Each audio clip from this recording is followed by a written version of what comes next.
हर हर महादेव। जय शिव शंकर। आज सोमवार वाले दिन सुने सोमवार व्रत कथा। इसे सुनने से आप सभी भक्तों पर भोले बाबा की कृपा बनी रहेगी। जय श्री कृष्णा। जय श्रीमन नारायण। ओम नमः शिवाय। एक साहूकार बहुत धनवान था। उसको धनादि किसी बात की कोई कमी नहीं थी, परंतु पुत्र न होने के कारण वह अत्यंत दुखी रहता था। वह ऐसी चिंता में रात दिन रहता था और इसलिए वह पुत्र की कामना के लिए प्रति सोमवार को शिवजी का व्रत और पूजन किया करता था। सायंकाल को शिवजी के मंदिर में जाकर दीपक जलाया करता था। इसके इस भक्त भाव को देखकर एक समय श्री पार्वती जी ने शिवजी महाराज से कहा कि हे महाराज, ये साहूकार आपका अत्यंत अनन्य भक्त है और सदैव आपका व्रत और पूजन बड़ी श्रद्धा से करता है, अतः इसकी मनोकामना पूर्ण करनी चाहिए। शिवजी ने कहा कि पार्वती जी, ये संसार कर्म क्षेत्र है। जैसे किसान खेत में बीज बोता है वैसा ही फल काटता है, उसी तरह इस संसार में जो जैसा कर्म करते हैं वैसा ही फल भागते हैं।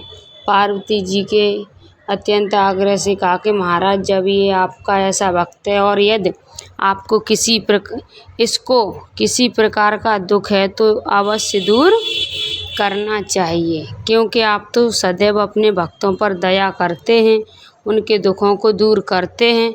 यदि आप ऐसा नहीं करेंगे तो मनुष्य क्यों कर आपकी सेवा व्रत पूजन करेंगे। पार्वती जी ऐसा आग्रह देख शिवजी महाराज प्रसन्न होकर कहने लगे, पार्वती, इसके कोई पुत्र नहीं है। इसी पुत्र चिंता में ये बहुत दुखी रहता है।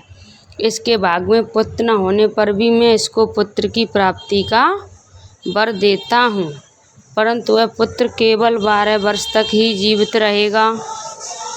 इसके पश्चात वह मृत्यु को प्राप्त होगा। इससे अधिक मैं और कुछ इसके लिए नहीं कर सकता। ये सब बात साहूकार सुन रहा था।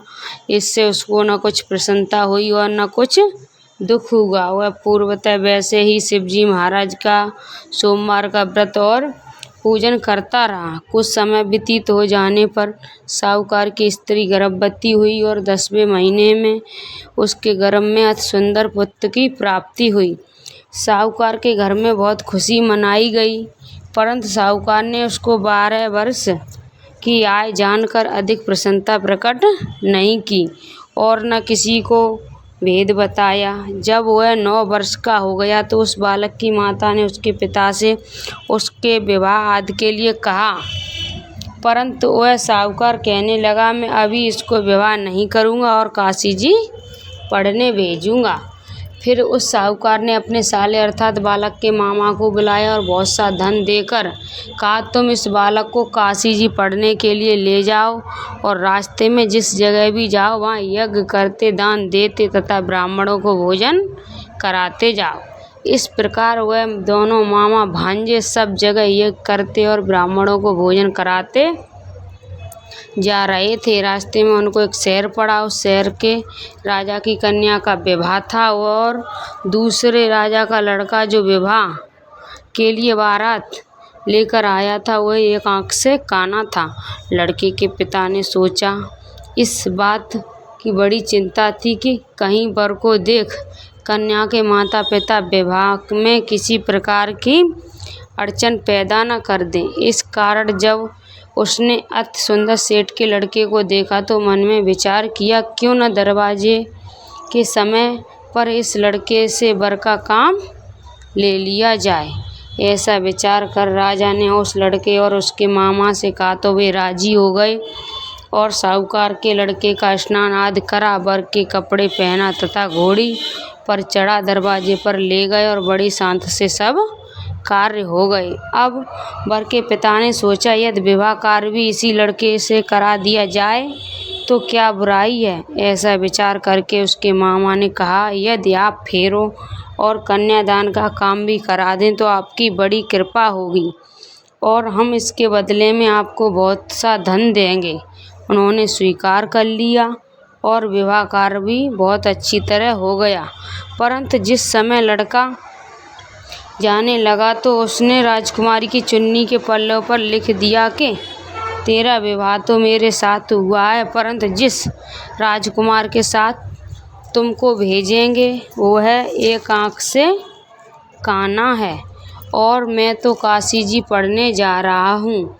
उस राजकुमारी ने जब अपनी चुन्नी पर ऐसा लिखा हुआ पाया तो उसने राजकुमार के साथ जाने से इनकार कर दिया और कहा कि ये मेरा पति नहीं है, मेरा विवाह इसके साथ नहीं हुआ है, वह तो काशी जी पढ़ने गया है। कुमारी के माता पिता ने अपनी कन्या को विदा नहीं किया और बारात वापस चली गई। उधर सेठ का लड़का और उसका मामा काशी जी पहुंच गए। वहां जाकर उन्होंने यज्ञ करना और लड़के ने पढ़ना शुरू कर दिया। जब लड़के की आयु 12 वर्ष की हो गई तब एक दिन उन्होंने यज्ञ रच रखा था कि उस लड़के ने अपने मामा से कहा, मामा जी आज मेरी तबीयत कुछ ठीक नहीं है। मामा ने कहा अंदर जाकर सो जाओ। लड़का अंदर जाकर सो गया और थोड़ी देर में उसके प्राण निकल गए। जब उसके मामा ने आकर देखा वह मुर्दा पड़ा है तो उसको बड़ा दुख हुआ और उसने सोचा यदि अभी रोना पीटना मचा दूंगा तो यज्ञ का कार्य अधूरा रह जाएगा। अतः उसने जल्दी से यज्ञ का कार्य समाप्त कर ब्राह्मणों के घर जाने के पश्चात रोना पीटना आरंभ कर दिया। संयोगवश उस समय शिवजी महाराज और पार्वती जी उधर से जा रहे थे। जब उन्होंने जोर जोर से रोने पीटने की आवाज़ सुनी तो पार्वती जी शिवजी को आग्रह करके उसके पास ले गईं और सुंदर लड़के को मरा हुआ देखकर कहने लगी, महाराज ये तो उसी सेठ का लड़का है जो आपके वरदान से पैदा हुआ था। शिवजी ने कहा कि पार्वती जी इसकी आय इतनी ही थी, ये भोग चुका है। पार्वती जी ने कहा कि महाराज कृपा करके इस बालक की आय दो और नहीं तो इसके माता पिता तड़प तड़प कर मर जाएंगे। पार्वती जी के इस प्रकार बार बार आग्रह करने पर शिवजी ने उसको वरदान दिया और शिवजी महाराज की कृपा से लड़का जीवित हो गया। शिव पार्वती कैलाश चले गए। तब वह लड़का और उसका मामा उसी प्रकार यज्ञ कराते हुए अपने घर की तरफ चल पड़े और रास्ते में उसी शहर में आए जहाँ पर उस लड़के का विवाह हुआ था। वहाँ पर आकर जब उन्होंने यज्ञ आरंभ कर दिया तो उस लड़के के ससुर ने उसको पहचान लिया और महल में लाकर उसकी बड़ी खातिर की, साथ ही बहुत सारा धन और दासियों सहित बड़े आदर और सत्कार के साथ अपनी लड़की और जमाई को विदा किया। जब वह अपने शहर के निकट आई तो उसने मामा से कहा कि पहले तुम्हारे घर जाकर खबर कर आता हूँ। उस समय उसके माता पिता अपने घर की छत पर बैठे हुए थे। उन्होंने ये प्रण कर रखा था कि यदि हमारा पुत्र सकुशल घर आया तो राजी खुशी नीचे आ जाएंगे, नहीं तो छत से गिरकर अपने प्राण दे देंगे। इतने में उस लड़के के मामा ने आकर ये सारा समाचार दिया कि आपका पुत्र आ गया है, परंतु उनको विश्वास न आया। तब उसके मामा ने शपथपूर्वक कहा कि आपका पुत्र अपनी स्त्री तथा बहुत सारा धन लेकर आया है। तो उस सेठ ने बड़े आनंद के साथ उसका स्वागत किया और वह बड़ी प्रसन्नता के साथ रहने लगे। इसी प्रकार जो कोई भी सोमवार का व्रत धारण करता है अथवा इस कथा को पढ़ता है या सुनता है, उसके दुख दूर होकर उसकी समस्त मनोकामनाएं पूर्ण होती हैं। इससे लोक में नाना प्रकार के सुख भोगकर अंत में सदाशिव के लोक की प्राप्ति होती है। बोलिए भोलेनाथ की जय, पार्वती मैया की जय, शिव शंकर की जय, हर हर महादेव। भोले बाबा की आरती।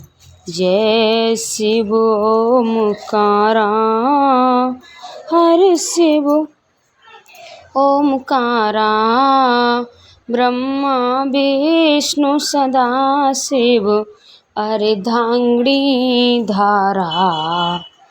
जय शिव ओमकारा। एकानन चतुरानन पंचानन राजे।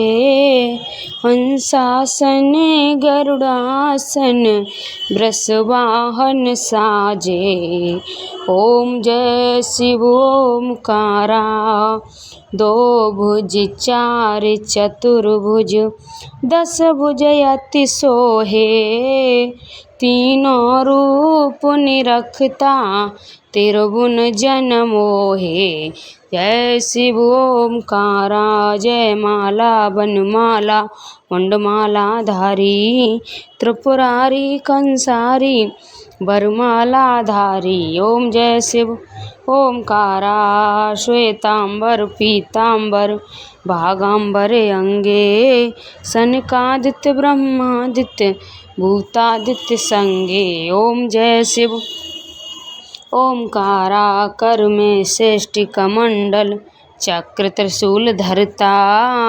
जग करता जग हरता जग पालन करता। ओम जय शिव ओमकारा।